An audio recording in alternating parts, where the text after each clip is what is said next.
പത്തനംതിട്ട നഗരസഭയുടെ നഗരസൗന്ദര്യവൽക്കരണത്തിന്റെ ഭാഗമായി സ്ഥാപിച്ച പൂന്തോട്ടവും ചെടിച്ചട്ടികളും അവ ഇപ്പോൾ സാമൂഹ്യ വിരുദ്ധർ നശിപ്പിച്ചിരിക്കുകയാണ്.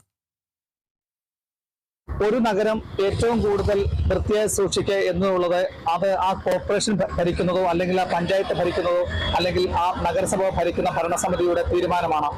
എന്നാൽ പത്തനംതിട്ട നഗരത്തിൽ കഴിഞ്ഞ LDF ഭരണസമിതിയുടെ നേതൃത്വത്തിലാണ് നഗരവൽക്കരണം. അതായത് ഞാനിപ്പോൾ നിൽക്കുന്നത് പത്തനംതിട്ട കുമ്പഴ റോഡിലെ നഗരവൽക്കരണത്തിന്റെ ഭാഗമായി നിരവധി ചെടിച്ചട്ടികൾ നമ്മൾക്ക് ഇതിനു മുമ്പിലൂടെ കാണാം. കഴിഞ്ഞ ഞായറാഴ്ചയാണ് ഒരു സാമൂഹ്യ വിരുദ്ധൻ ഈ ചെടിച്ചട്ടികൾ മൊത്തം നശിപ്പിച്ചത്. ഇതുവരെയും പോലീസ് അതിനെ ആ പ്രതിയെ പിടിക്കാനോ അതിന്റെ CCTV ദൃശ്യങ്ങൾ നമുക്ക് ലഭ്യമായിട്ടുണ്ട്. പക്ഷേ ഇതിനെതിരെ ശക്തമായി കൗൺസിലിൽ പ്രതിപക്ഷത്തിന്റെ തന്നെ PK അനീഷാണ് ഇതിനെതിരെ ഇപ്പോൾ ആവശ്യം ഉന്നയിച്ചിട്ടുള്ളത്. നമ്മളോടൊപ്പം തന്നെ അനീഷ് ചേരുന്നുണ്ട്. അനീഷ്, എങ്ങനെയായിരുന്നു ഈ സംഭവം? എങ്ങനെയാണ് ഈ സംഭവം ബോധ്യപ്പെട്ടത്? ഈ ചെടിച്ചട്ടികള് കഴിഞ്ഞ ദിവസമാണ് സാമൂഹികമായി നശിച്ചിട്ടുള്ളത്. ബന്ധപ്പെട്ട ആളുകൾ വിളിച്ചു പറയാൻ അതിന്റെ ഭാഗമായിട്ട് ഇത് അറിയാൻ കഴിയുന്നുള്ളത്. അതേപോലെ തന്നെ കഴിഞ്ഞ കൗൺസിലിന്റെ കാലത്ത് നഗര സൗന്ദര്യവൽക്കരണത്തിന്റെ ഭാഗമായിട്ടാണ് നമ്മൾ ഈ ചെടികളെല്ലാം അവിടെ വെച്ചുപിടിപ്പിച്ചത്. ആ കാലയളവിലും സാമൂഹിക വിരുദ്ധന്മാർ നശിപ്പിച്ചപ്പോൾ തന്നെ പോലീസിൽ പരാതി നൽകുകയും നഗരസഭാ കൗൺസിൽ അംഗങ്ങൾ തന്നെ ഇതിന്റെ പുറകിൽ ഇതിനെ പിന്തുടർന്ന് അത്ര സാമൂഹിക വിരുദ്ധനെ പിടിക്കപ്പെടുകയും ശിക്ഷാ നടപടിക്ക് വിധേയമാക്കുകയും ചെയ്തിട്ടുണ്ട്.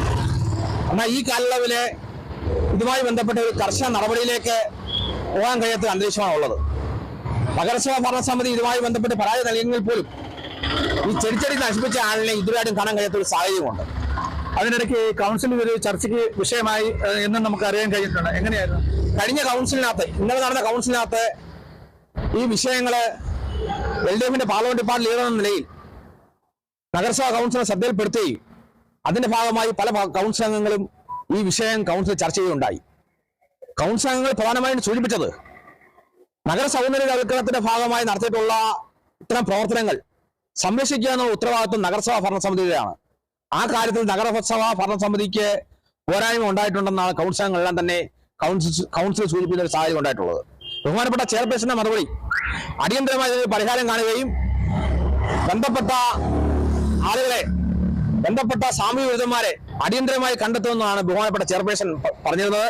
അതേപോലെ തന്നെ പോലീസിൽ പരാതി നൽകിയിട്ടുണ്ട്. ഉചിതമായ നടപടി എടുക്കുമെന്നാണ് ബഹുമാനപ്പെട്ട ചെയർപേഴ്സൺ ഈ അവസരത്തിൽ സൂചിപ്പിക്കുകയും ചെയ്തത്.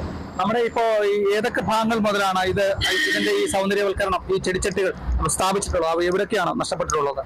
നമ്മുടെ സെന്റ് പീറ്റേഴ്സ് ജംഗ്ഷൻ മുതൽ ടൗൺ സെന്റർ വരെയാണ് നമ്മൾ ഇവിടെ ഈ ഭാഗങ്ങളിൽ സ്ഥാപിച്ചിട്ടുള്ളത്. പിന്നുള്ള കുമ്പഴ ഭാഗത്താണ്.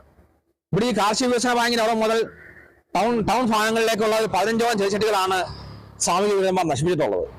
ഇതെല്ലാം നമ്മുടെ നഗരത്തിന്റെ നഗര സൗന്ദര്യവൽക്കരണത്തിന്റെ ഭാഗമായി ചെയ്തതാണ്. അടിയന്തരമായി ഇത്തരം വിഷയവുമായി ബന്ധപ്പെട്ട സാമൂഹിക വിരുദ്ധനെ പിടിക്കാനുള്ള ക്രമീകരണം പോലീസിന്റെ ഭാഗത്തു നിന്നും നഗരസഭയുടെ ഭാഗത്തു നിന്നും കർശനമായ ഇടപെടൽ ഉണ്ടാകുമെന്നാണ് ഈ സമയത്ത് സൂചിപ്പിക്കാനുള്ളത്. അങ്ങനെ വ്യക്തമായ CCTV ദൃശ്യങ്ങൾ പോലും ബന്ധപ്പെട്ട അധികൃതർ അവര് പോലീസിനെ കൈമാറിയിട്ടും ഇപ്പോൾ 4 ദിവസം കഴിഞ്ഞിട്ടുണ്ട്. പോലീസിന്റെ ഭാഗത്തുനിന്നും നിഷ്ക്രിയത്വമാണെന്നാണ് നഗരസഭയുടെ പ്രതിപക്ഷ അംഗങ്ങൾ പറയുന്നത്. കേരള വിഷൻ ന്യൂസിന് വേണ്ടി ക്യാമറ പേഴ്സൺ പ്രദീപ് അങ്ങാടിക്കലിനൊപ്പം പ്രസാദ് MJ, പത്തനംതിട്ട.